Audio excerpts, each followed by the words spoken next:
Boa noite a todos. É uma grande honra para o Parque Lage receber hoje aqui a apresentação do projeto do Catalogue Raisonné do Tunga, né? Esse artista muito querido e que fez uma diferença enorme dentro da história da arte do Brasil. Ele está conectado com a gente, aqui com a escola, essa escola de formação de artistas no Rio de Janeiro e para a América Latina. Então, eu gostaria de começar, colocar aqui meus óculos, agradecendo e dando boas-vindas aos fundadores do Instituto Tunga, que é o Antônio Mourão, filho do Tunga, e a Clara Gershman, queridíssima, que está conectada também profundamente aqui com o Parque Lage através do seu pai, que era o Gershman, né? Então, o Catalogue Raisonné no Brasil, ele é uma espécie de raridade, né? A gente só tem 6 artistas no Brasil que tem um Catalogue Raisonné, ou seja, que tem a sua obra toda catalogada, né? São eles. O primeiro foi a Tarsila do Amaral, não, primeiro foi Portinari, depois Tarsila, Iberê Camargo, Eliseu Visconti, o Volpe e, por último, o Leonilson. É claro que a Clara está trabalhando também no catalogue do pai dela, mas o do Tunga se antecipou, porque eles estão muito concentrados nisso, né?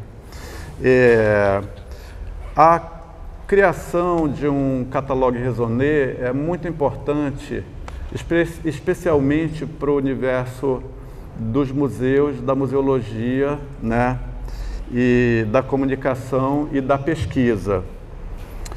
A museologia e a arquivologia estão geralmente muito conectados com esse tipo de catalogação. Especialmente porque na museologia, eu sou museólogo, e a gente tem uma coisa que se chama o tesauros museológicos, né? O tesauros, ele trabalha com a catalogação de tudo quanto é objeto que tem valores sociais para os museus. Ou seja, desde uma colherzinha, uma xícara, um copo onde você toma cerveja, até uma obra de arte, né? Então, gostaria de dizer ainda que eu trouxe aqui que os museus, quando uma obra ela é musealizada, sempre a primeira fase de uma musealização começa pela pesquisa. Você começa fazendo levantamentos da obra e fazendo a pesquisa. Depois você faz uma seleção dessa obra. Depois, a obra geralmente ela passa por um processo de aquisição por instituições museológicas. Na sequência, ela entra dentro do universo da conservação. Depois da conservação, essa obra ou essas obras museológicas, elas são expostas, elas ficam numa exposição permanente de longa duração. A isso, a museologia científica chamou de comunicação, que é o momento em que a gente vai ao museu e tem a comunicação da obra através dos projetos educativos. Depois da comunicação, quando a gente pensa que o processo terminou ali, ele não termina. Geralmente, depois da comunicação, se dá novamente a pesquisa. Então, isso faz um arco, né, que é eu estava tentando conseguir para eu poder fazer gesto, agora não dá, porque se eu fizer com a mão direita, eu vou fazer assim, ó. Esse arco que começa com pesquisa, seleção, aquisição, conservação e comunicação, ele foi criado aqui no Rio de Janeiro, na Escola de Museologia, pelo professor doutor, que é o Bruno Brulon, que é um carioquésimo, né? E que hoje é o presidente do ICOFON, que é o centro, digamos assim, de pensamento da museologia universal no mundo, e foi ele um dos coordenadores do novo conceito de museu. Então, assim, retomando aqui o Catalogue Raisonné do Tunga, a gente sabe que ele é extremamente importante para a pesquisa e para a autenticidade das obras, né? Porque um dano muito grande que a história sofre e a obra de um artista é quando tem falsificação. Então, o Catalogue Raisonné, ele localiza as obras e ele também proporciona uma pesquisa contínua sobre a obra. Então, hoje, para mim, especialmente, assim como museólogo, é uma alegria muito grande ver a apresentação desse catálogo aqui na escola. Então, obrigado, né, a vocês. E eu passo a palavra agora para o Antônio Mourão, né, e depois, claro.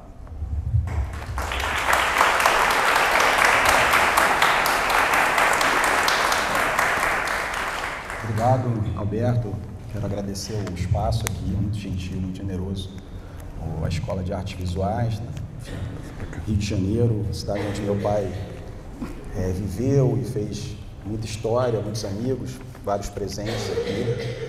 E é muito bom estar aqui apresentando um pouco do trabalho, né, que eu tenho feito, que o Instituto tem feito, que vários profissionais têm feito em prol da preservação e da difusão do legado, né, importantíssimo do meu pai. A gente montou uma apresentação com algumas imagens, enfim, tornar aqui a apresentação mais animada, né? E eu vou pedir para a gente começar então. Bom, obviamente sou eu ali, né, na garupa e um belo carro atrás, né? Anos 80, eu consigo identificar que é ali perto da casa do meu pai e o meu pai, que era o meu pai, né? Além de ser o Tunga, ele era o meu pai. Então, eu vivi essa vida intensa, né, junto com meu pai, que me carregava para as exposições, para os museus, né? Vocês, alguns amigos, são testemunhas disso. E era difícil de identificar o artista e o pai. Eu acho que era uma coisa só para mim, era o Tunga, né? Então, a família, né, do meu pai, que obviamente é a minha também, sempre foi cercada por arte, né? A arte era uma prioridade, né? Então, meu avô era poeta, a minha tia artista, a minha avó também envolvida com arte, com, enfim, assistência social. E, para quem não sabe, essas gêmeas, né, do quadro do Guignard, são a minha avó e a minha tia-avó, né? A mãe do meu pai e a tia do meu pai, né? O Guignard morou na casa do meu bisavô e, enfim, produziu esse quadro que acabou ficando para a história. E essa história continuou, né, dentro da trajetória do meu pai. Eu acho que o fato das mães serem gêmeas o levou a construir várias narrativas e várias histórias que vão e voltam, né? A obra dele não termina, ela vai e volta, é como se fosse um grande quebra-cabeça, né? Então, acho que é importante contextualizar, né, de onde o meu pai veio, de onde eu vim também, antes de começar a apresentação. Bom, acredito que a maioria ou todos aqui já tenham ouvido falar, né, de Tunga, e é muito bom, né, que todos conheçam, ou que a maioria conheça, porque a minha missão é essa, né, é levar a obra do meu pai para as pessoas que não conhecem, enfim, tornar a obra mais acessível, né, enfim, difundir ao máximo o legado dele, que está muito além das obras fisicamente, né? As obras são ali um produto final, digamos assim, de todo um pensamento muito maior, muito mais importante, né, que está por trás da produção e que é pesquisado minuciosamente, como vocês vão ver a seguir, pelos profissionais da equipe do Instituto. A produção dele, enfim, faz diálogos, produziu diálogos com várias áreas do conhecimento, né? Então, só para citar algumas, psicanálise, literatura, antropologia, música, né? Ele fez parcerias com muitos artistas que, enfim, também edificaram essa trajetória dele, assim como ele também pôde contribuir com a trajetória de muitos outros artistas.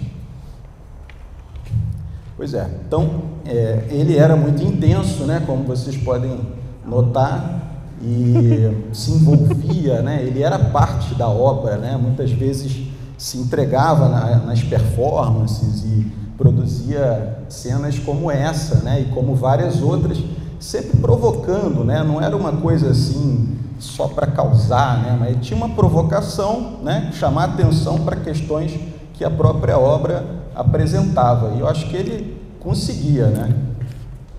Enfim, ele acreditava muito na obra dele, mais do que qualquer pessoa poderia acreditar, e acho que prova disso é que a obra foi até lugares assim, instituições incríveis, né, como no caso o Louvre, e eu estava, né, eu, enfim, participava ali desses projetos, né, como filho. Fernando Santana, que está aqui, contribuiu muito para a obra do meu pai e continua contribuindo, foi assistente dele por 15 anos e continua contribuindo com o Instituto.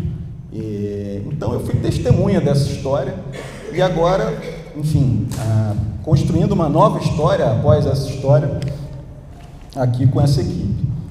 Queria destacar também que ele sempre incentivou muito, né, projetos, iniciativas culturais, artísticas. Para citar alguns exemplos marcantes, né, eu apresento aqui, né, esse foi o primeiro livro da editora Kozak Naif, importantíssima, né, que depois dele vários outros livros importantes de artistas apareceriam, né, enfim, fez uma história, uma editora importantíssima de uma pessoa muito querida, né, que é o Charles. Da mesma forma, Inhotim, para quem nunca foi, eu recomendo, né, muito, um lugar incrível.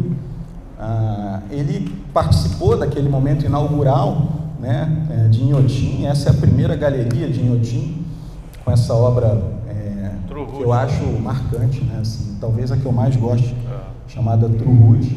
E anos depois ganhou uma galeria só para ele, um pavilhão, né, que é uma espécie de museu permanente lá em Inhotim, onde você pode a qualquer momento visitar e conhecer assim, vários momentos, várias obras da carreira dele, inclusive aquela obra do Louvre, né, que estava aqui no quadro anterior, está lá, né, para ser exposta.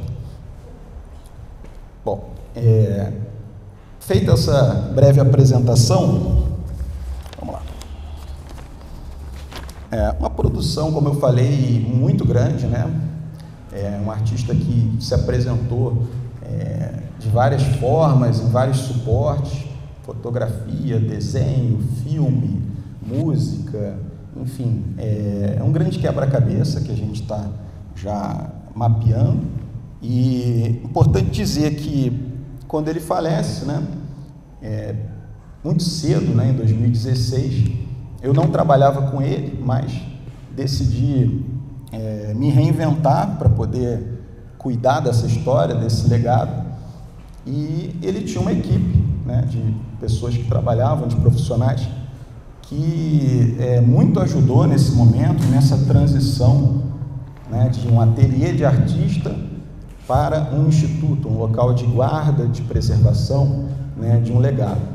E aí, nesse momento, eu tive uma grande ideia, né, de chamar a Clara, que, além de amiga, é uma referência nessa gestão de acervos, por conta do pai dela, do Gershman.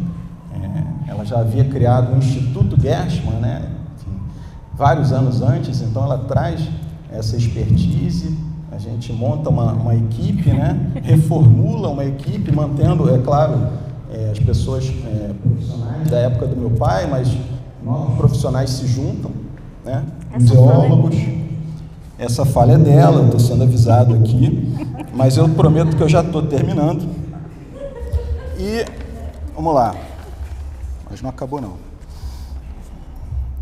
E o Instituto tem esse projeto, né, sobre o qual muito vai ser falado daqui a pouco, que é um projeto importantíssimo e tem também exposições, né, apoio a pesquisas. A gente tem um objetivo de levar o legado, a obra do meu pai ao maior número de pessoas, como eu falei anteriormente. E eu vou passar a palavra então para a Clara, agradecendo aqui o espaço e acho que mais tarde eu agradeço melhor. Obrigado.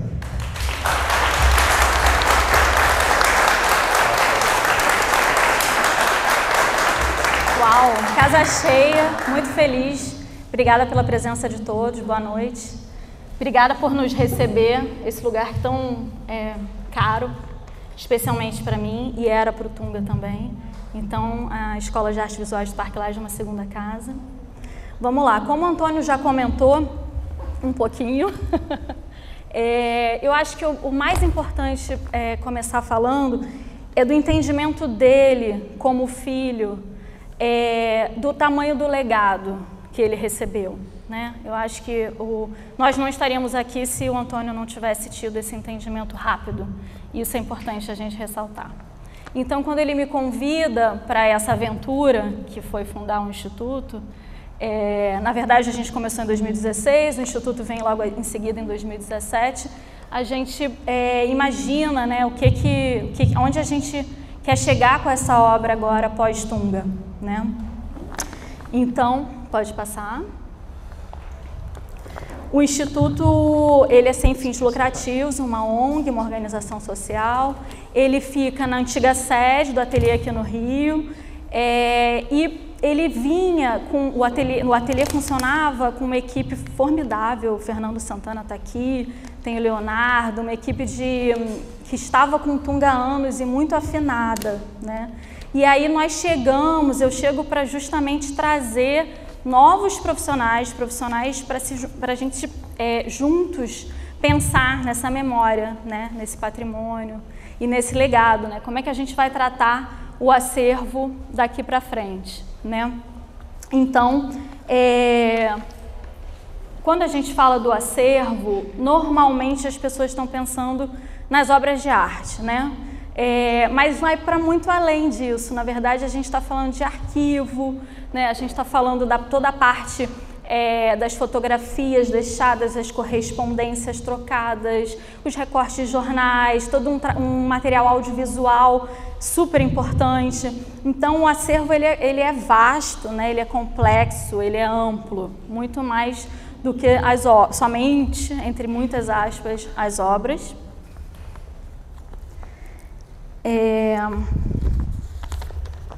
Desculpa, gente.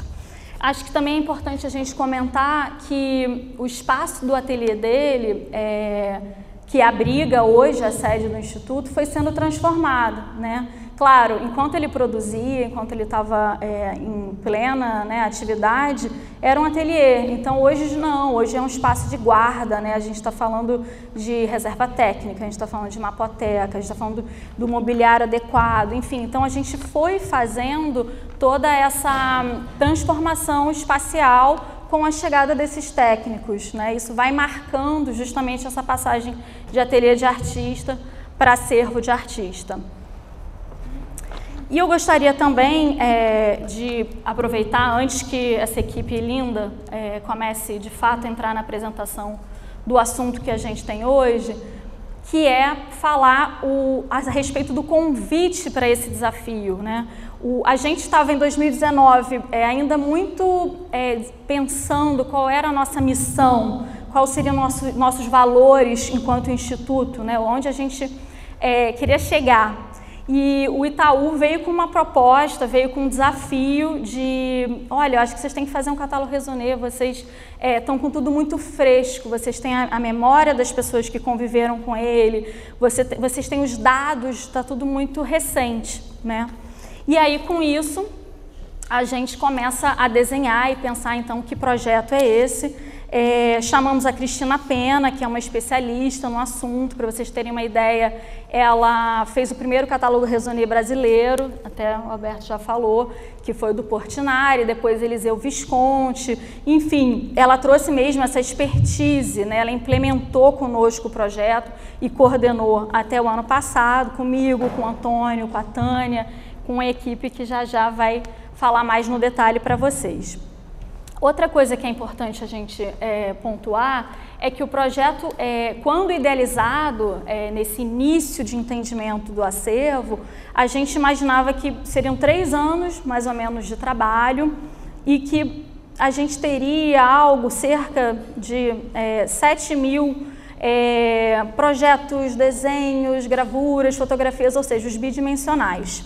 E em termos de tridimensionais, a gente estimava, né, pelo mapeamento inicial, que seriam cerca de 3.000. E o projeto do catálogo seria impresso. Mas 4 anos se passaram e a gente enfrentou uma pandemia, né? Então, enfim, o mundo mudou de uma forma que a gente também precisou redimensionar o projeto. E aí, porque a gente começou a catalogação e falou, bom, não dá para entrar na casa das pessoas, né? A gente tinha afastamento social, enfim, enfrentamos todo esse tipo de dificuldade que quando a gente inscreveu o projeto não existia. Então falamos, bom, vamos começar com as obras que ele deixou conosco, que estão no acervo. E essas foram as obras bidimensionais. Depois a gente foi, claro, para as coleções de terceiros, as instituições, né, veio toda a chamada pública, etc. e tal. Hoje nós temos mais de 10.000 itens catalogados, entre desenhos, esboços, gravuras, pinturas, obras em tecido. Então é um volume bastante significativo. E eu acho que o grande acerto nesse redimensionamento, nesse reentendimento do projeto, foi realmente em relação à questão do resultado, né, da disponibilização desse material. A gente agora vai fazer ele digital, gratuito, ele vai ser online. Então, na verdade, ao invés de você ter, imagina, 10 volumes, né, isso iria para poucas pessoas, né, o acesso seria muito menor se fosse impresso. Então, agora a gente tem um alcance muito maior e eu acho que isso é super importante de comentar. Outra coisa é um projeto com lei de incentivo, Lei Rouanet, e a gente tem o patrocínio do Itaú e da Sabesp. Eu vou começar a chamar a Tânia e a equipe para a gente fazer a apresentação, por favor, e depois a gente volta e faz pode bater um papo, abrir para perguntas. Obrigada.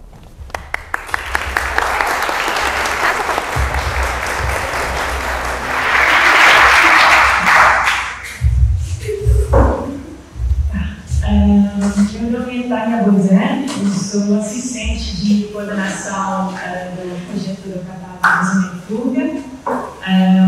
Eu já trabalhei aqui no Papilagem, então me sinto em casa, muito legal poder voltar e falar aqui. Eu vou fazer uma pequena panorama sobre o projeto do catálogo Resumé e depois as minhas colegas vão aprofundar um pouco mais sobre o que eu estou apontando. Para começar, o que é um catálogo Resumé?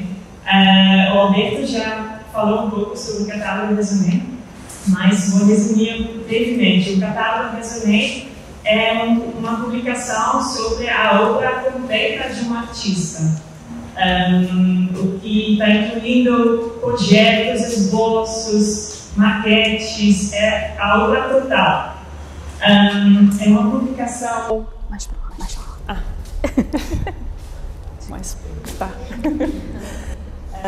É uma publicação técnica que vai mapeando as obras de um artista e cada obra tem um verbete com os dados técnicos da obra. Isso quer dizer o título, se a obra faz parte de uma série, tem técnica, suporte, data, as dimensões, informações sobre assinatura, inscrições e também a quem pertence a obra. Uma outra característica importante de um catálogo Resumé é que ele também relaciona toda a documentação sobre a obra. Isso quer dizer se a obra já participou em uma exposição ou já apareceu numa publicação ou um outro tipo de documento, o catálogo Resumé também vai reunir esses dados. E isso é uma espécie de prova de autenticidade da obra. Então, fazer isso exige uma catalogação muito detalhada de todas as obras e toda a documentação. Alguns exemplos aqui de catálogos Resumé já publicados, como já foi falado no Brasil, A primeira foi do Cândido Portinari, que foi organizado pela Cristina Pena, que também foi a coordenadora do nosso projeto. Fora do Brasil, desculpa, eu troquei, eu acho. Dentro do Brasil, então, também tem Iberê Camargo, Tarsila de Amaral, mas ainda tem poucos catálogos resonês.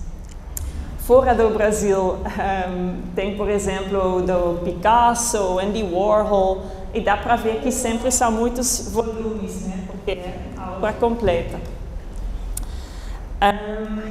O Instituto Tunga iniciou o projeto do catálogo Raisonné em março de 2021 para exatamente tornar a obra do artista mais acessível, mais público para pesquisadores e para todo mundo que está interessado. Nosso foco é nas obras bidimensionais do artista, isso quer dizer os desenhos, pinturas, gravuras, fotografias e também algumas obras em tecido. E o Tunga deixou muitas obras bidimensionais que ele não mostrou muito durante sua vida. Então isso vai ser também uma coisa legal sobre o catálogo Raisonné, que as pessoas vão poder conhecer todas essas obras que muitas vezes foram encontradas ao longo desse processo de catalogação, mas nunca saíram da gaveta antes. Aí as pessoas podem também conhecer outros lados do Tunga, que talvez são menos conhecidos. Para começar a catalogação, a gente focou primeiramente no acervo do Instituto Tunga e foi criado um setor de museologia, de arquivo, de biblioteca e de pesquisa. E cada um vai falar um pouco mais sobre a sua parte, mas a troca entre essas equipes foi uma coisa muito importante, exatamente porque o catálogo vai cruzar todos os dados sobre as obras e a documentação das obras. Então, aqui vocês podem ver um pouco como isso acontece, por exemplo, com um desenho original que o Tunga fez lá no inferior à esquerda, que ele depois usou para fazer um convite de uma exposição. E anos depois, esse convite também foi reproduzido numa publicação. Então, o catálogo Raisonné mostra todas essas conexões. A gente trabalhou com uma base de dados chamada Sofia Acervos, onde juntamos todas as informações sobre todos os itens catalogados. E essa base foi customizada para nós. E eu vou agora pular um pouco. Em 2022, a gente começou também a fotografar todas as obras do acervo do Instituto. O fotógrafo Jaime Acioli fez essa parte de fotografar as obras, com as assistentes Flora e Julia Maria, e cada obra foi fotografada com escala de cor em vários formatos de JPEG e TIFF para poder acompanhar o verbete no catálogo. A gente também começou a fazer várias reuniões com especialistas, como, por exemplo, a Ingrid Beck, que é uma restauradora de papel, que também restaurou algumas das obras, mas também nos ajudou na identificação de técnicas e suportes. Em 2023, a catalogação e a fotografia das obras foi concluída. Falamos sobre o acervo do Instituto Tunga, mas também fizemos uma chamada aberta para colecionadores e museus que foram convidados a entrar em contato conosco se eles têm uma obra bidimensional do Tunga, para poder compartilhar os dados sobre a obra para a gente poder catalogar. E em paralelo foi criada uma comissão consultiva composta por Everardo Miranda, Paulo Venâncio Filho e Valtêncio Caldas, e são três pessoas que conviveram muito com como Tunga desde os anos 70, 60, talvez, e que conhecem a obra do Tunga muito bem. E eles nos ajudaram na validação das obras autênticas do Tunga. Então, todas as obras que chegaram de fora para a gente catalogar, primeiro passaram pela comissão. E, recentemente, a gente também começou a emitir certificados de autenticidade para as obras. Aqui pode ver um exemplo. Então, quem tem uma obra do Tunga pode pedir um certificado, que é um certificado digital registrado numa plataforma chamada VerisArt.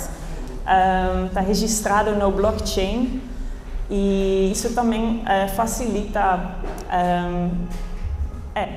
quando é necessário passar o certificado para uma outra pessoa, por exemplo. E esse processo também é um resultado direto de todo o processo de pesquisa e catalogação das obras e o trabalho da comissão. Agora eu vou passar a palavra para Sâmia, da Museologia.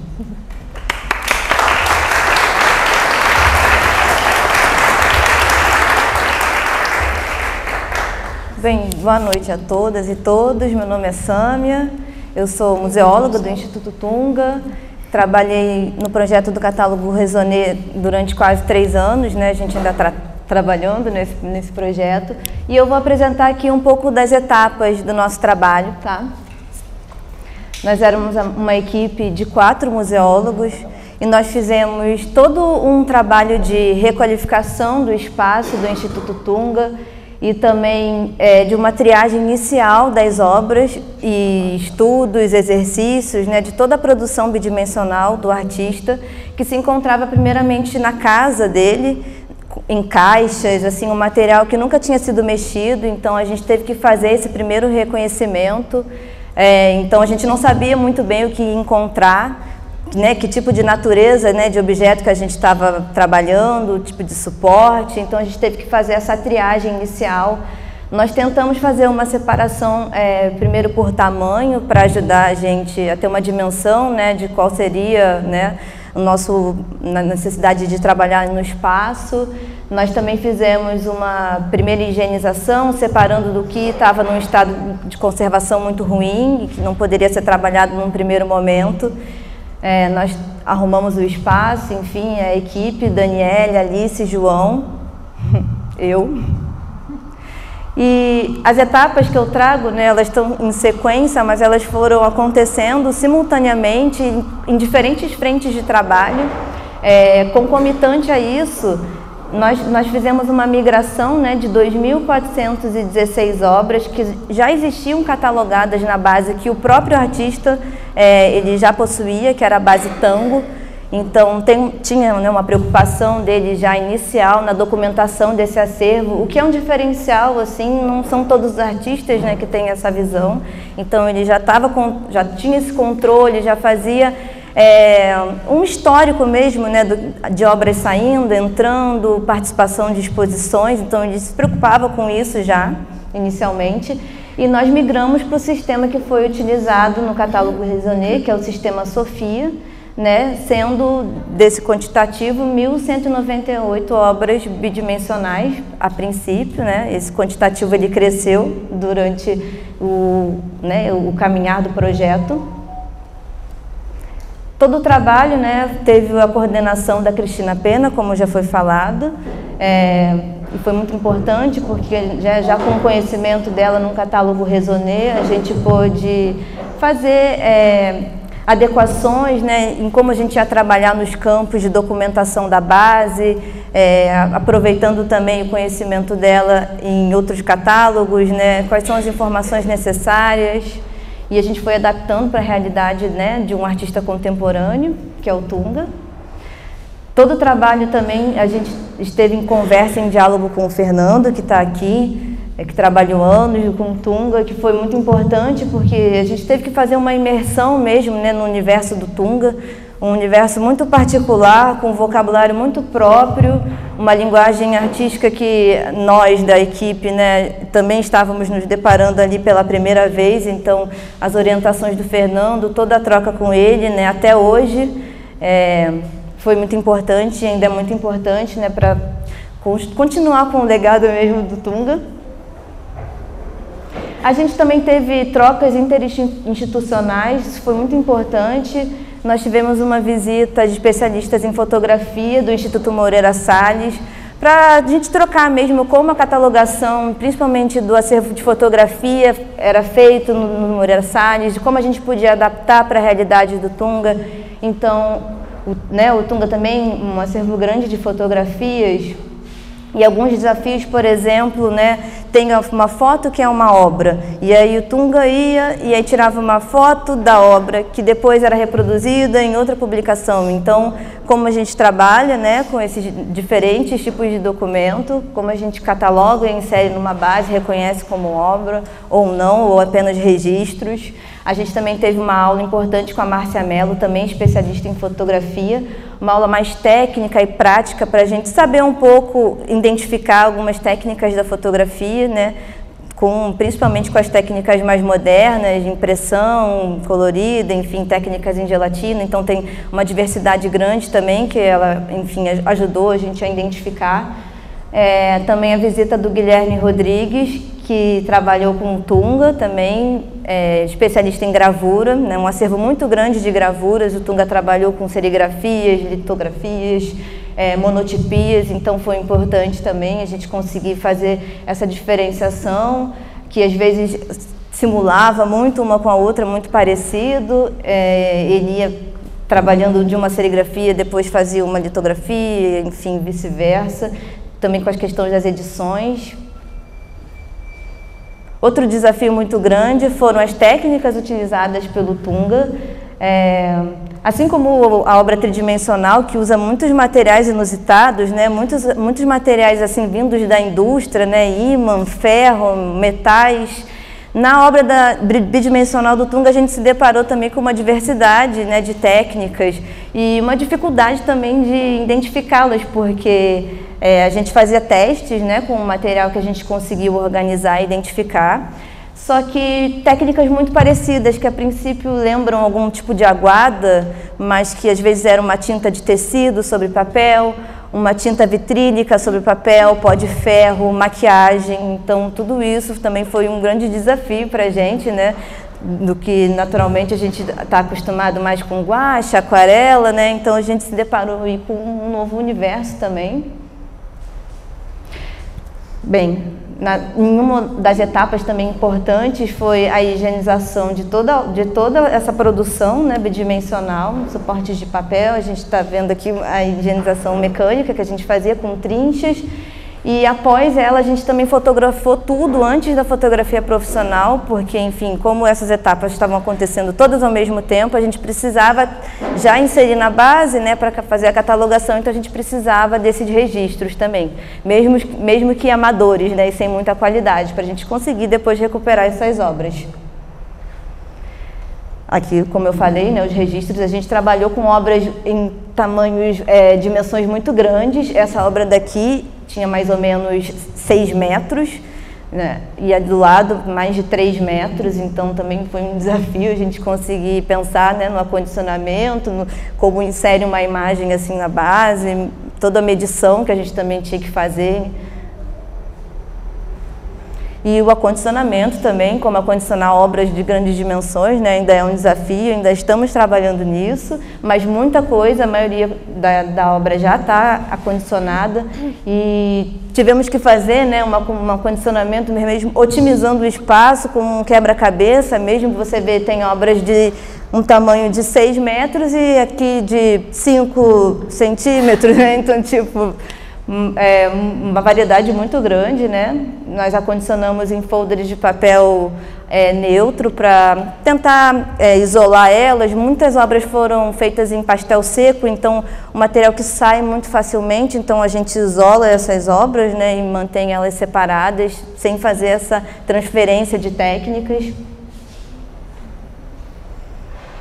Também na nossa catalogação, né, nós catalogamos então um montante de mais de 10.000 bidimensionais, neles incluídos desenhos, né, que podem se desdobrar em esboços, estudos, projetos, pinturas, gravuras, fotografias e também tecidos. Aqui, desculpa, pode voltar. Um pouco do nosso layout da base, e a gente consegue reunir, né, esse conjunto de obras. Aqui eu trouxe um exemplo. Na nossa catalogação, nós tentamos... a gente catalogou muitas obras, então a gente conseguiu, em diálogo com a equipe, cruzar essas informações. Então, quando a gente cataloga uma obra, eu numero ela, e aí em todas as outras obras que têm uma natureza parecida, um argumento artístico parecido, a gente inclui a numeração, então a gente consegue fazer essa busca cruzada. Então a gente consegue ter dimensão desses conjuntos. Essa é uma série que se chama Afinidades Eletivas, e a gente consegue na recuperação jogando um número e vem todos esses outros desenhos que estão incluídos nessa mesma série. Aqui também é um exemplo, né, de como a gente consegue recuperar esses conjuntos. Aqui é uma série, que é a série Ethers, e aqui a gente vê diferentes etapas no processo de produção do artista. A gente tem ali uma obra em grafite, que depois se desdobra em uma obra em grafite também, mas com pastel seco, né, fazendo o contorno. E depois desse processo, o Tunga ia, passava para o papel, contornava tudo novamente em grafite e tinha uma monotipia. E dessa monotipia, ele poderia fazer uma edição, uma série de gravuras, de serigrafias ou litografias posteriormente. E a gente faz a mesma técnica de fazer essa referência cruzada, e a gente consegue ter dimensão de todas essas etapas de uma mesma obra ali, mais elaborada, mais finalizada. Mas um outro exemplo do desafio, né, que foi catalogar uma obra de um artista contemporâneo, é tentar adequar um pouco das técnicas da museologia com o universo particular do Tunga. Então, por exemplo, numa descrição, que a gente, a princípio, faz uma descrição mais objetiva, né, do que a gente está ali entendendo como realidade. Então, por exemplo, né, eu vejo uma cadeira, então uma cadeira preta com 4 pés, quadrada. Muito difícil a gente conseguir fazer uma descrição assim tão objetiva da obra do Tunga, mas a gente teve que incorporar esse vocabulário dele. Então, o Tunga inventava algumas palavras, então a gente teve que incorporar e ter um pouco dessa flexibilidade.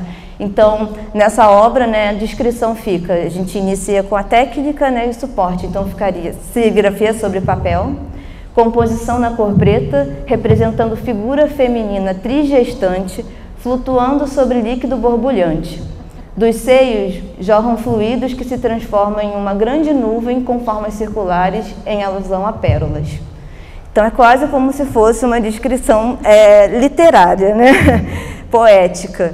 Mas a gente não tira da nossa cabeça, enfim, esses termos, né? Quando eu coloco em alusão a pérolas, a gente sabe, né, conhecendo a obra do artista, que trabalhou muito com esse tipo de elemento, um elemento que é recorrente na obra dele.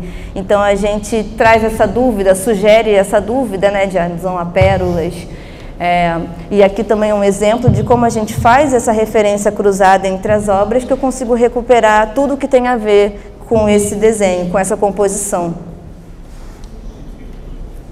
Outro exemplo, né, como essa obra vai se desdobrando, vai tendo releituras dentro do trabalho do artista. Nós também, dentro da nossa catalogação, a gente faz toda a transcrição das inscrições do artista, localizando onde elas estão, né, margem esquerda, centro. Isso é interessante porque a gente consegue, enfim, disponibilizar mesmo para pesquisadores, né? Porque às vezes tem informações muito importantes nessas inscrições, às vezes são devaneios, pensamentos fluidos, mas às vezes são informações mais objetivas, de exposições ou de contatos com outras pessoas, né? De referências e inspirações mesmo do artista dentro ali daquele desenho, daquele trabalho. Nós também fizemos essa identificação, né, de obras com referência aos tridimensionais, então gosto muito desse trabalho porque tem um projeto, né, do portal que está muito fiel à obra tridimensional, realmente. Então a gente procurou também fazer essa referência com a produção tridimensional, mesmo o catálogo sendo referente à produção bidimensional, que mais para frente, né, terá o tridimensional, né? Aqui também foi um trabalho que nós fizemos em equipe, junto com o arquivo, junto com a pesquisa, junto com o Fernando, sempre trabalhando juntos, claro, e que serviu muito de base para o nosso trabalho, que nós conseguimos criar datas, né, períodos que abarcam as séries e também temas referentes a elas e palavras-chave. Então, os temas é um universo mais conceitual.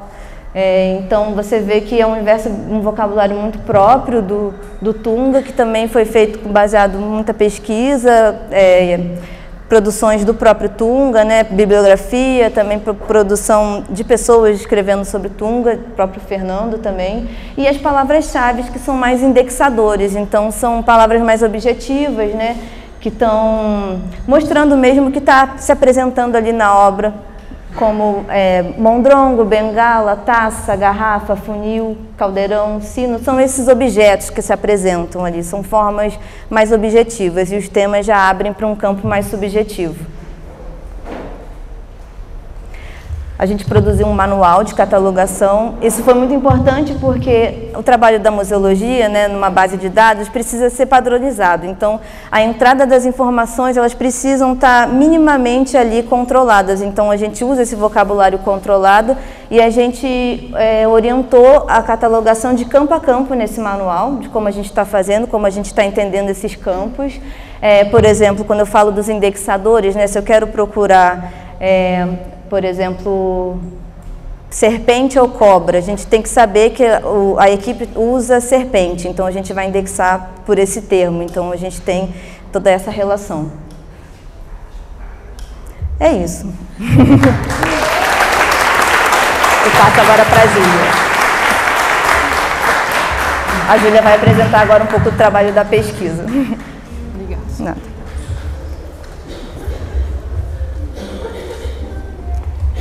Bom, eu sou a Júlia Cavalcante, pesquisadora no Instituto Tunga, e eu vou falar sobre como foi esse processo, então, de pesquisa voltada para o projeto do catálogo Raisonné do artista. Então, inicialmente, em conjunto com a museologia, um trabalho fundamental foi essa definição, que é a definição das séries, temas e palavras-chave, que a Sâmia comentou. E essa é a lista de séries. Então, a listagem final que nós definimos, elas acabam aparecendo muito em relação aos tridimensionais, mas também justamente porque os bidimensionais foram um pouco apresentados por Tunga, né, ao longo da sua carreira. Então, temos algumas séries bastante conhecidas, como o Flan Valmide, o Quase Auroras, o Desenhos em Polvorosa, e outras não tão conhecidas, que são algumas séries, por exemplo, dos anos 70, como Paisagens do Desejo, Pensamentos, Máquinas, que são séries que nós conseguimos chegar a esses títulos justamente através de jornais da época, porque eles apresentavam os títulos como foram concebidos pelo próprio Tunga naquele momento, que foi na exposição a primeira exposição dele mesmo de bidimensionais no MAN, em 74. Em seguida, nós chegamos à definição da lista de temas que foram associados aos bidimensionais durante a catalogação pela museologia. Lembrando que alguns desses temas, então, já eram usados, alguns foram substituídos, outros foram mantidos, mas muitos novos foram criados a partir de pesquisas da obra do Tunga. Então, como a Sâmia comentou, são temas que os temas vão englobar uma questão maior, mais conceitual, mais subjetiva mesmo. como, por exemplo, inconsciente, metamorfose, temporalidade, etéreo, anamorfose, topologia, espelhamento. São todos os temas que vão estar abarcados na produção do Tunga. E, por fim, também a lista de palavras-chave.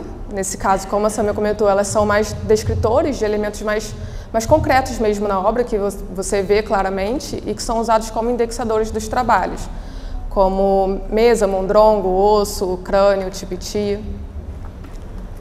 Bom, e um outro processo fundamental da pesquisa foi a escrita dos glossários de séries e temas. Então, para cada uma dessas séries e para cada um desses temas, houve uma descrição, uma explicação de acordo com como o Tunga concebia aquilo.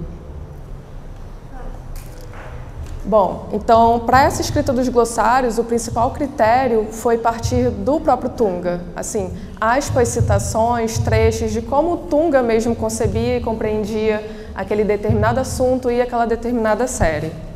Então, e aí foi fundamental a presença, assim, o uso do arquivo, né, extrair essas informações dos manuscritos do Tunga, dos apontamentos dele, dos cadernos, das entrevistas, tanto as escritas que foram publicadas em revistas, como nas registradas em vídeo, em que o Tunga participa, e ele sempre vai estar abordando todos esses temas de uma forma muito particular dele.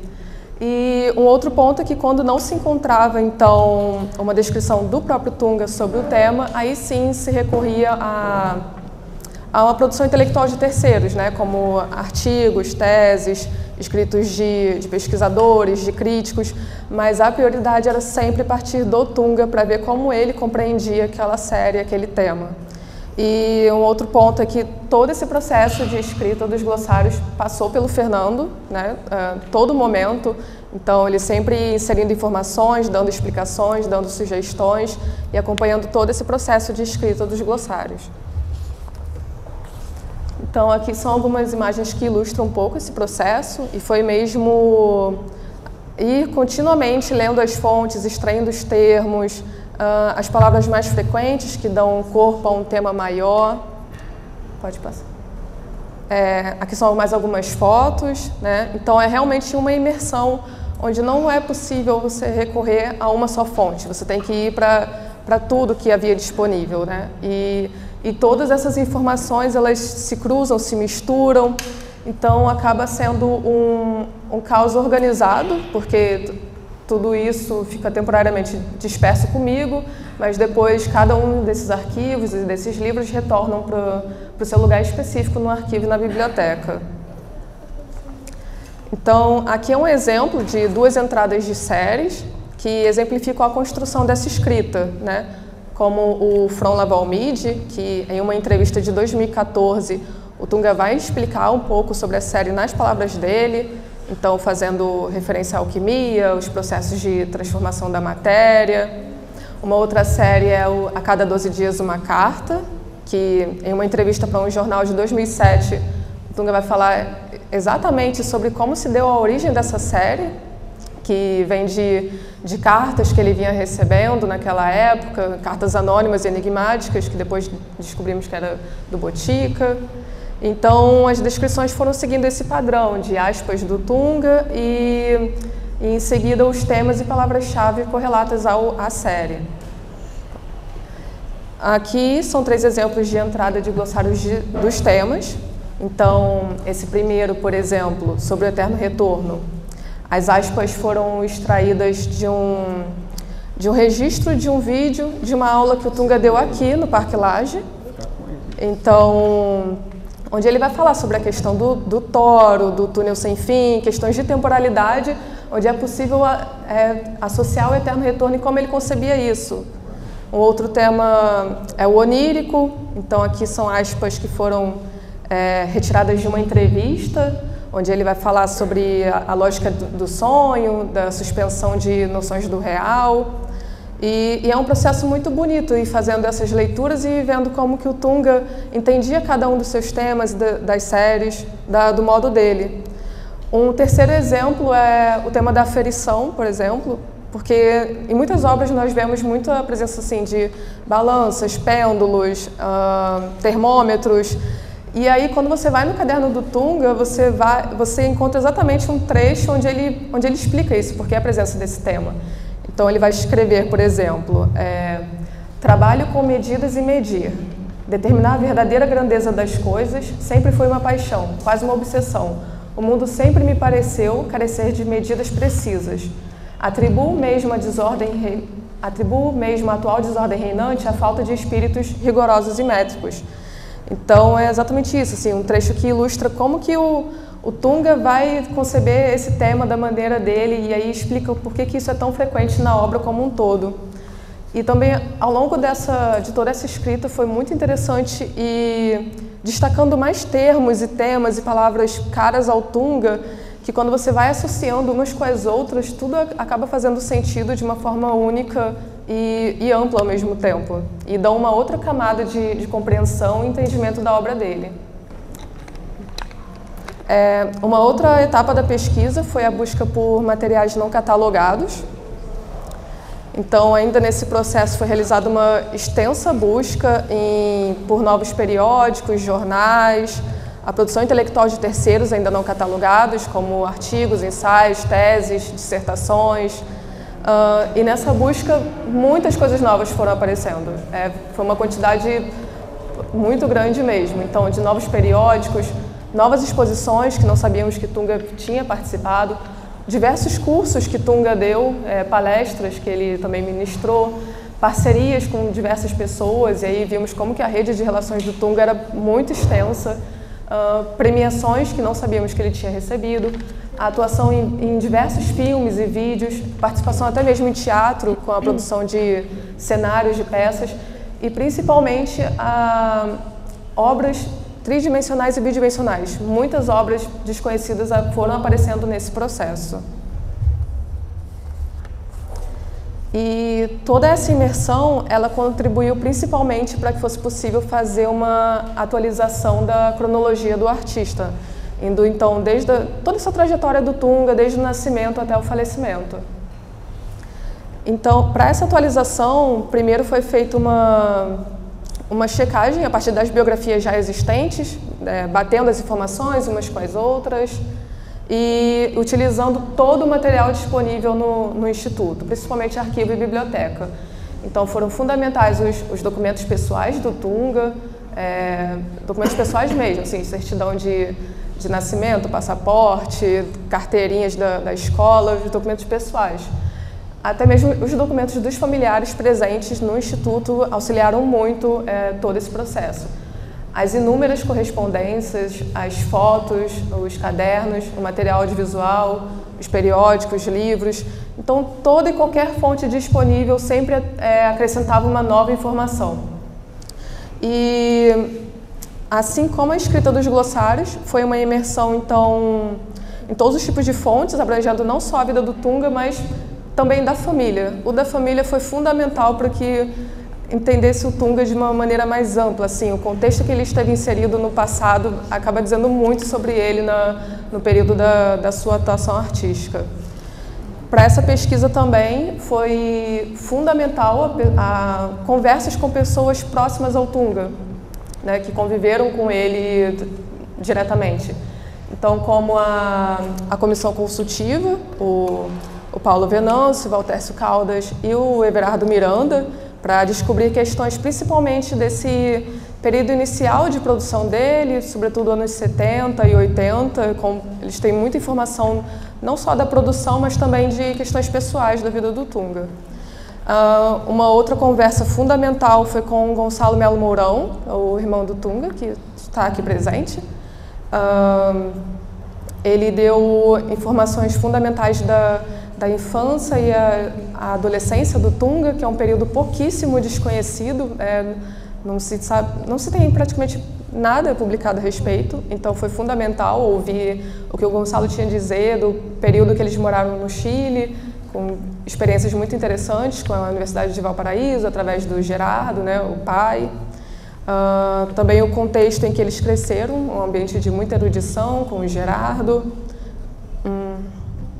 Bom, as pessoas que frequentaram a casa, então tudo isso vai dizer muito a respeito de quem o Tunga, como ele se constituiu mesmo como pessoa, esse ambiente em que ele foi criado quando criança. Também foi fundamental a conversa com a Cordélia, a ex-esposa do Tunga, que também tinha com muitas informações, sobretudo a partir dos anos 90, da produção do artista, assim como a Lilian Zaremba, que teve contato com a equipe também, fornecendo informações para todo mundo. A visita da Tatiana Greenberg ao Instituto, ela também tirou muitas dúvidas, deu mais informações. E a todo momento o Fernando Santana, novamente, com um conhecimento muito amplo, principalmente a partir dos anos 2000 e até os últimos anos de produção do Tunga, assim, tanto da produção artística como da vida pessoal mesmo. Então, assim foi criado um grande arquivo, sendo um panorama abrangente dos principais acontecimentos da vida do Tunga, incluindo detalhes da sua infância, sua formação, lugares onde ele viveu, com quem teve contato, as diferentes fases da sua produção, as suas obras conhecidas, as menos conhecidas e as totalmente desconhecidas, que foram aparecendo ao longo de toda essa escrita. E esse documento, na realidade, virou um grande repositório cronológico de informações, dividido em duas partes, contendo muitas imagens e um compilado de tudo isso que foi aparecendo mesmo. E é um documento que facilita muito o contato com demandas de pesquisadores externos, que sempre aparecem com questões diversas. E nesse documento sempre novas informações estão sendo inseridas. É um processo que não termina. Até hoje sempre tem informação nova sendo inserida. E, bom, uma versão editada e mais curta dessa cronologia vai ser a base do que será incluído no catálogo Raisonné. Aqui é uma versão bem resumida e mais visual para poder ilustrar um pouco esse processo. Então, que vai desde o nascimento do Tunga, em 1952, o início da década de 50, sobretudo ali com a família, né, que frequentava a casa do avô, que era o senador Barros Carvalho, na casa da Rua România, que tinha os tetos pintados pelo Guinhá. Né, o Guinhá pintou não só o quadro, aquele famoso quadro Leia e Maura, mas também pintou a própria casa. Então, o Tunga teve essa infância na casa cujos tetos foram pintados pelo Guinhá. Né, ele foi cercado pela arte realmente todo momento da vida dele. E nessa cronologia, então, a gente já dá para perceber o início dessa vinculação entre a produção bidimensional, aqui na parte inferior do slide, com a trajetória do próprio Tunga, tanto a sua vida pessoal como a produção artística. E um ponto também importante é que, durante a catalogação, com o encontro de novas obras, o projeto do catálogo Raisonné adicionou, então, mais 5 anos de produção, né? Porque foram encontradas obras de um período muito anterior, já iniciando na metade da década dos anos 60. E obra mesmo, que foi divulgada nos jornais da época. Então, dando continuidade a essa linha, a gente vê as primeiras participações dele em publicações, como a revista 9, que é pouquíssimo conhecida, aqui no final dos anos 60, quando ele já retorna para o Chile. As primeiras aparições do Tunga em jornal, no período que ele ainda era estudante da escola, no Colégio Padre Antônio Vieira. Depois o período que ele entra para a arquitetura, nos anos 70. A participação dele na revista Lugar. E é interessante que a participação dele nas publicações da época, nos 60 e 70, já tem o bidimensional com esse protagonismo sendo divulgado. Então, as primeiras exposições, o início das esculturas usando borracha no final dos anos 70, a ida dele a Paris, que foi fundamental, pois lá ele conheceu o Paulo Sérgio Duarte, daí se criou uma relação de amizade que durou toda a vida, algo muito bonito. E é isso, sempre com a produção bidimensional em paralelo, correspondendo ao que ele vinha fazendo naquele momento. Então, o início dos anos 80, com as cabeleiras, os toros, as tranças, as esculturas em feltro, depois as primeiras performances, as Fópagas Capilares Entre Nós, em 84, a Vanguarda Viperina, em 85, e, em paralelo, originando as fotografias que se tornaram obras bidimensionais, né? A foto da vanguarda viperina, tirada pela Lúcia Helena. Em seguida, os eixos, o uso dos tacapes, os ímãs, já no final dos anos 80. E assim as obras vão mostrando mesmo esse encadeamento umas nas outras, né? Indo para o Lisar, para o palíndromo em sexto, no início dos anos 90, e sempre em correspondência com a produção bidimensional. Então, logo em seguida, os sinos, os lábios, o uso de maquiagem nas obras, as instaurações já com um número muito maior de pessoas participando. No final dos anos 90, essa presença marcante do True Rouge, esse predomínio pelo vermelho, essa constância que vai acontecer das garrafas, das taças, dos funis.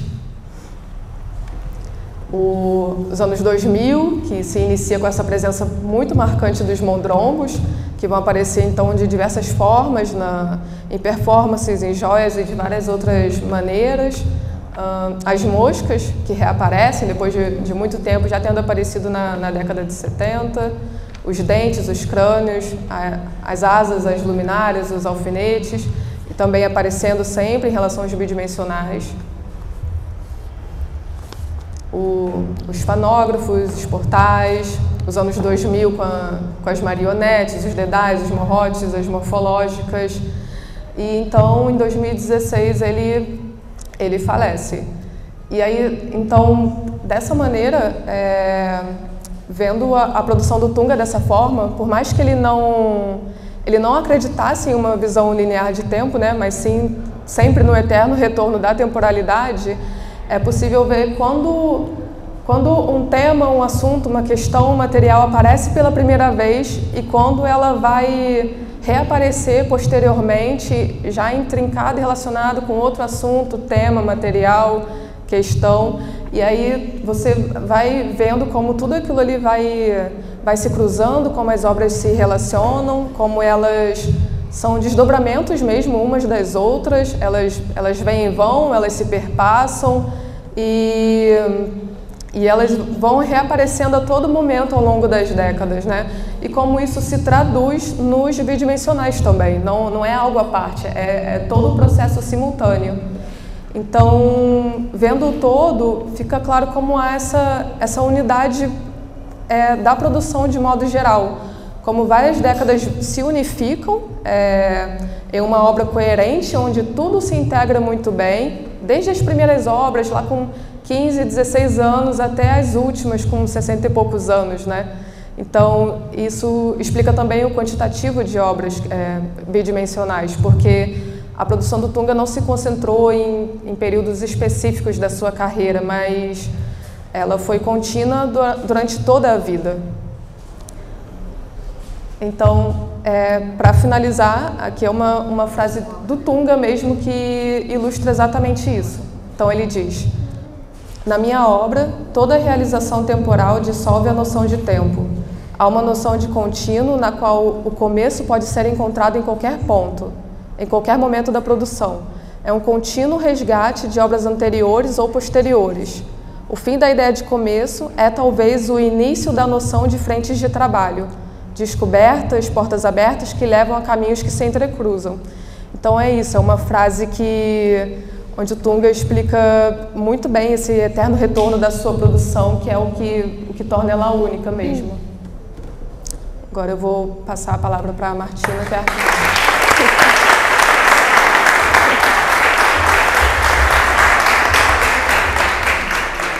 Boa noite, me chamo Martina Benassi, sou arquivista do Instituto Tunga e participei do projeto do Catálogo Raisonner. Vou apresentar para vocês como foi esse trabalho de descrição arquivística para o Catálogo Raisonner. Ele é diferente do que a gente normalmente faz como arquivista, né? No caso, esse trabalho a gente fez referências quando as obras eram mencionadas ou elas apareciam, principalmente nos arquivos pessoais do Tunga, como já foi mencionado, as correspondências, as fotografias, os jornais, os cadernos. E para além de respaldar a autoria dessas criações, a gente consegue, através dos arquivos, elaborar uma espécie de biografia dessas obras de arte, né? Por onde elas caminharam, qual foi essa trajetória. Esse trabalho vai servir a diferentes objetivos a depender da visão que o pesquisador tenha sobre a obra do Tunga. A gente pode responder diferentes questões, diferentes perguntas, enfim, é um trabalho muito rico.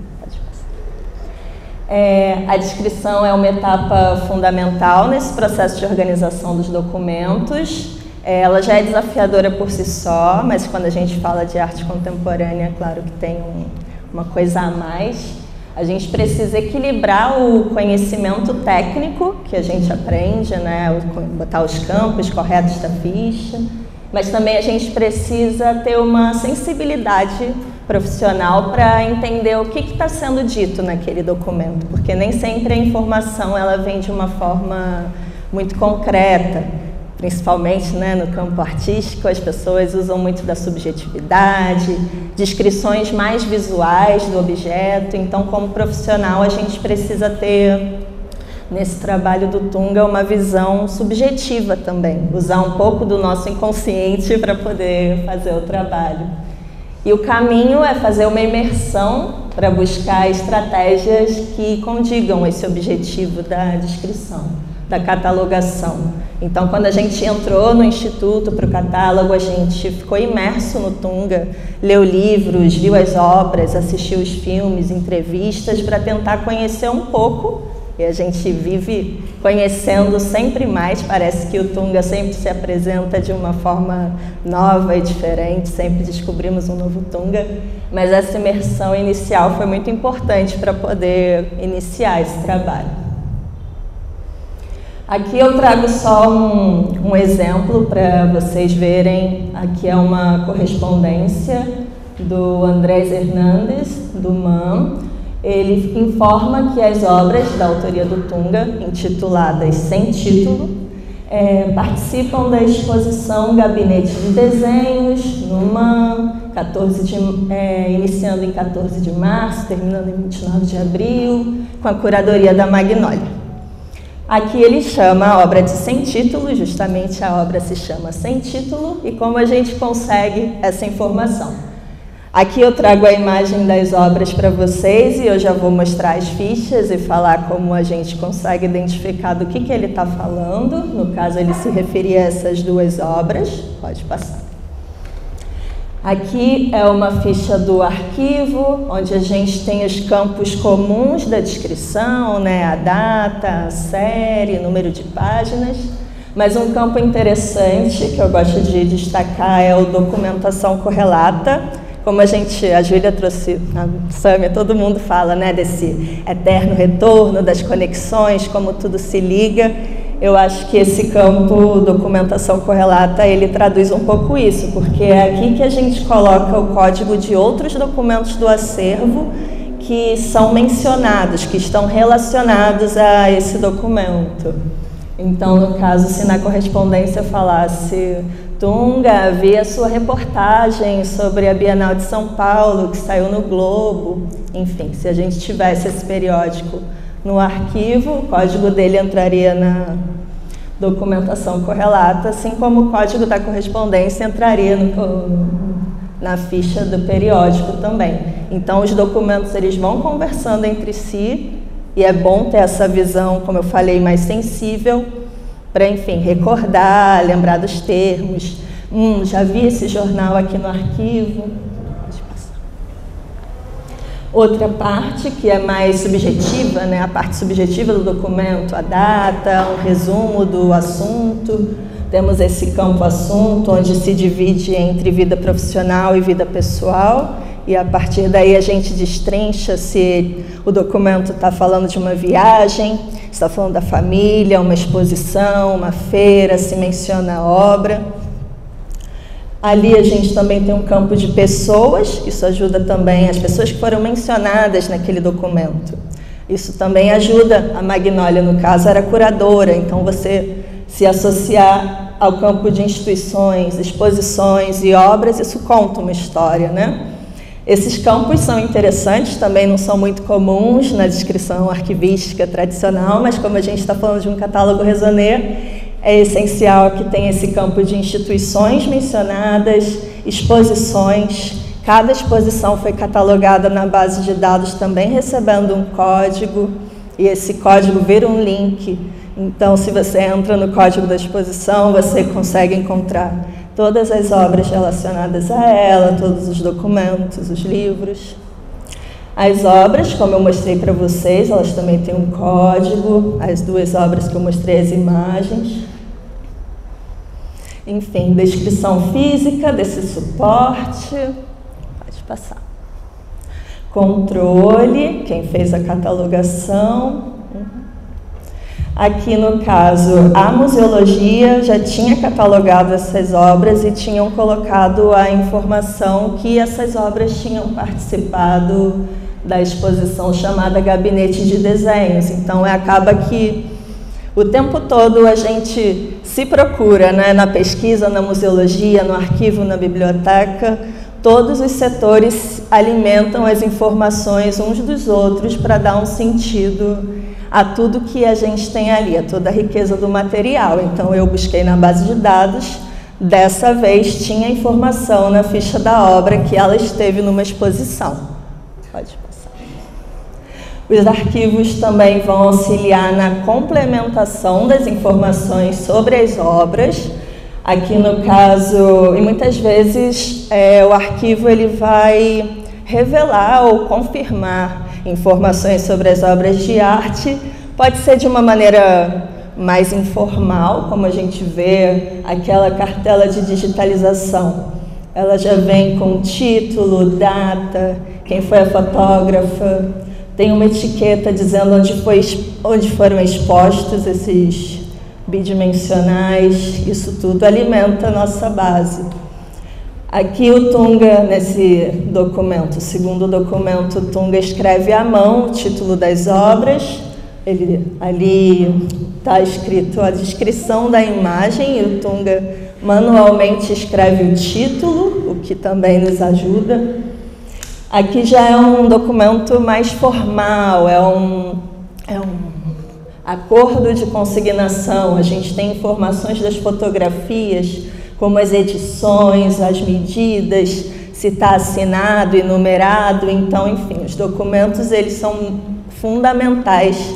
É como se fosse dentro da cabeça do artista. Ali a gente tem as minúcias das obras de arte. Existem casos, como já foi mencionado, em que as obras, num primeiro momento, apenas aparecem no arquivo. A museologia ainda não havia catalogado, a gente não tinha informações. E aqui eu trouxe esse exemplo. É uma reprodução em papel de uma obra, que a gente cataloga como iconografia. E nessa reprodução a gente tem o título, a data, a técnica, as medidas, e a gente ainda não tinha essa obra na base de dados. Então são essas informações que vão alimentar a ficha da museologia.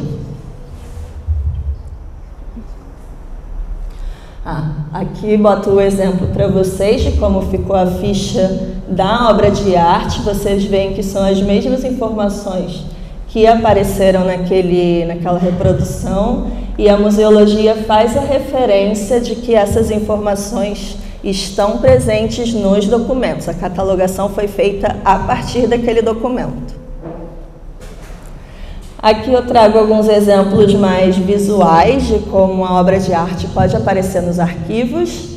Aqui a gente tem um caderno do Tunga, onde tem um desenho muito similar a um bidimensional catalogado. A gente tem até uma data, 28 de abril de 2015, isso ajuda também a ter uma ideia de quando o Tunga fez essa obra. Enfim, se a obra não viesse com a data, a gente já teria ali uma informação, um ponto de partida. Aqui a gente tem uma forma escrita também num caderno, onde o Tunga colocou: mandar fazer meu crânio a partir de raio-x e usá-lo como travesseiro. Título: Sonhando Acordado. A partir daquela imersão que a gente faz lá no início, toda a busca, todo esse eterno retorno à base, às informações, já é possível saber que Tunga, ao escrever isso, se referia a essa obra, Sonhando Acordado, Dreaming School, onde ele usa o crânio de travesseiro. Ou as obras também podem aparecer nas fotografias, mas não como um destaque, às vezes numa parede de uma exposição, na parede de casa, ali no fundo, pendurado. Aqui a gente tem um exemplo. O destaque meio que é o tridimensional, mas as bidimensionais estão atrás. Então, quando essa foto ela é catalogada, essas obras estão referenciadas e isso vai estar no catálogo Raisonner. Ou pode ser um desafio um pouquinho maior, às vezes, como aquele não tinha destaque, mas estava muito nítida quais eram as obras. Aqui a gente tem lá no fundo dois elementos que dá para ver que são bidimensionais. É muito importante ter conhecimento sobre a obra do Tunga, porque mesmo que num primeiro momento eu não consiga saber que bidimensional é esse, eu sei que aqueles dois elementos são os mondrongos que a Júlia mencionou. Então, a partir dessa busca por mondrongos na base, eu consegui, nesse exercício do olhar, identificar que as duas obras seriam essas. Aqui é um jornal que está escrito Por Dentro dos Ateliês Cariocas. Ali tem uma fotografia, do ateliê do Tunga, onde vocês podem notar, tem fotografias que são bidimensionais, né? São obras dele, tem desenhos, tem tridimensionais. Então, é como se fosse um trabalho muito investigativo, uma caça ao tesouro, justamente, dentro dos arquivos. Quando não aparece em imagem, aparece em texto, e a gente vai buscando e vai codificando tudo para que esses documentos todos possam estar no catálogo Raisonner relacionado a essas obras. Aqui eu trago uma forma como é subjetivo, né? Como é importante ter conhecimento, como é um exercício. Quanto você acha que isso é uma correspondência, um trechinho? Quanto você acha que deveria ser o preço de venda de cada um dos desenhos que serviram de base para as gravuras eróticas com dentes que Tunga fez recentemente? Gravuras eróticas com dentes. A qual obra ele está se referindo? Então, tendo conhecimento, estudando, lendo, conversando com a museologia, com a pesquisa, foi possível identificar que as obras eróticas com dentes eram essas da série A Cada 12 Dias Uma Carta, e todas elas vão estar relacionadas a essa correspondência. Como a Júlia iniciou, ela falou que tem uma curiosidade, né, que envolve arquivos pessoais na elaboração dessa série de obras intitulada A Cada 12 Dias Uma Carta. E aqui eu quero trazer essa curiosidade porque até a gente volta naquela situação da documentação correlata, como ela é importante. No acervo a gente tinha esse jornal, é uma entrevista do Tunga, onde ele conta um fato curioso.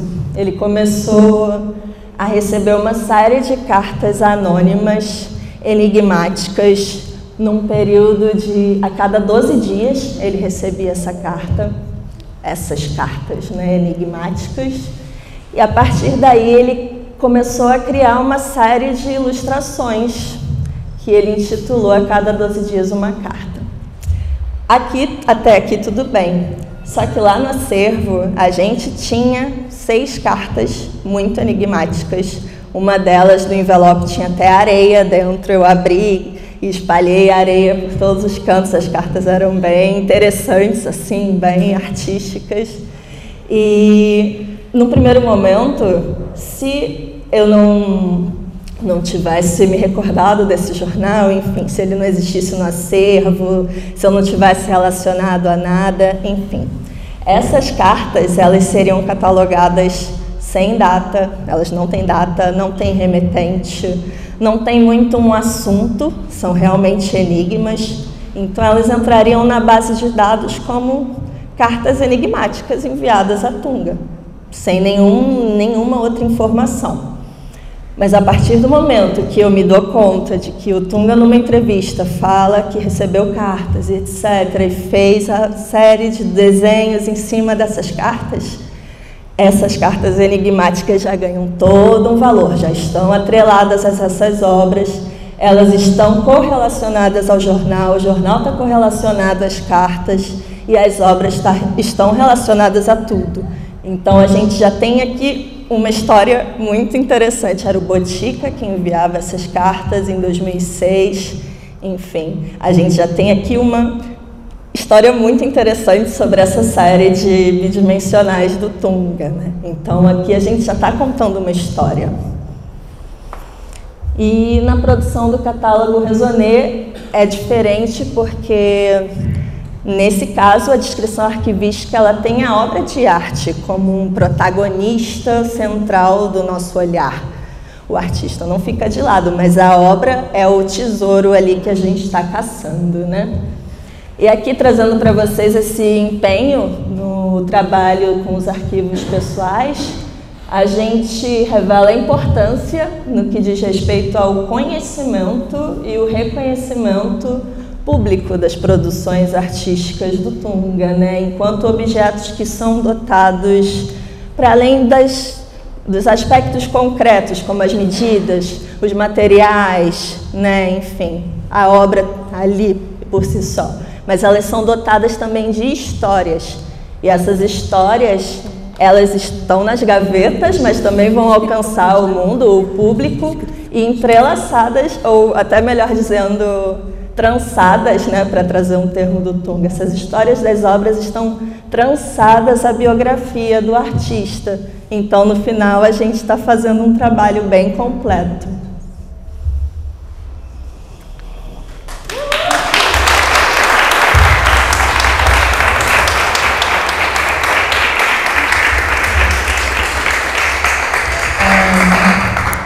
A gente nem falou da biblioteca, né? Mas a gente também trabalhou como uma bibliotecária. A Luzia aqui catalogou todos os livros, catálogos, convites, cartazes e muito mais. Agora, neste momento, a gente está na etapa final do projeto. A gente está trabalhando no processo editorial para poder publicar o catálogo até o final do ano, para vocês todos poderem acessar. Estamos trabalhando com a editora Cahiers d'Art, que é uma editora originalmente francesa, que já publicaram muitos outros catálogos Raisonné, entre eles do Picasso, no século passado, e outras publicações. Aí estamos agora preparando tudo. Todos os dados foram traduzidos para o inglês, porque o catálogo vai ser bilíngue, português e inglês. Vai ter acessibilidade para pessoas com deficiências visuais. E... Posso adicionar? Pode. Tá, obrigada. Não, porque acho que é importante a gente falar que é o primeiro bilíngue do Cahiers d'Art. Originalmente eles são franceses, hoje em dia foi comprado para os americanos. É o primeiro latino-americano, primeiro bilíngue, então super orgulho e desafio, né, de uma plataforma, trabalhar numa plataforma bilíngue. E a questão da acessibilidade, eu queria pegar uma coisa que a Sâmia falou dos descritores, né? A descrição, quando ela fala, por exemplo, da cadeira, né? A cadeira preta, 4 pés, isso entra num trabalho enorme para transformar na acessibilidade também. Acho que são feitos, os estrangeiros estão embasbacados com isso, porque ninguém faz. Pode passar, pode passar. É importante dizer que não vai ser impresso, né? Por enquanto, pelo menos. Mas isso se revelou muito bom, porque torna o projeto muito mais acessível, né? Qualquer pessoa, em qualquer lugar do mundo, né? De graça, quer dizer, gratuitamente poderá acessar, né? Todo esse trabalho. E, obviamente, que um dia, se a gente puder imprimir, né? A gente o fará. Então, Clara, quer acrescentar? Não, quero finalizar. Por favor. Depois eu vou falar de novo. Por favor. Não, a gente quer agradecer, então, imensamente esse número enorme de pessoas que trabalhou e vem trabalhando. É uma equipe robusta, como vocês podem ver, tem a nossa comissão, nossos colaboradores, uma equipe que já encerrou algumas atividades. quem ainda está aqui, quem está ainda finalizando e apresentou hoje lindamente, morro de orgulho. E a gente também, os nossos patrocinadores, né, o Itaú e a Sabesp. Pois é. Então, agradecer de novo a todas as pessoas que participaram desse projeto. Muitas não estão aqui, já estão em outros projetos, mas foram tão importantes quanto nós, que estamos aqui, não é? Agradecer à Escola de Artes Visuais pelo espaço, agradecer aos patrocinadores, como a Clara bem falou, o Itaú e a Sabesp, a comissão consultiva, enfim, Paulo Venâncio, Everardo, Valdércio, e é tanta gente para agradecer que eu prefiro agradecer ao meu pai e a todas as pessoas que gostaram dele, gostam da obra dele, e o legado dele vai continuar, prova disso, está aqui do lado. Sim. Sim.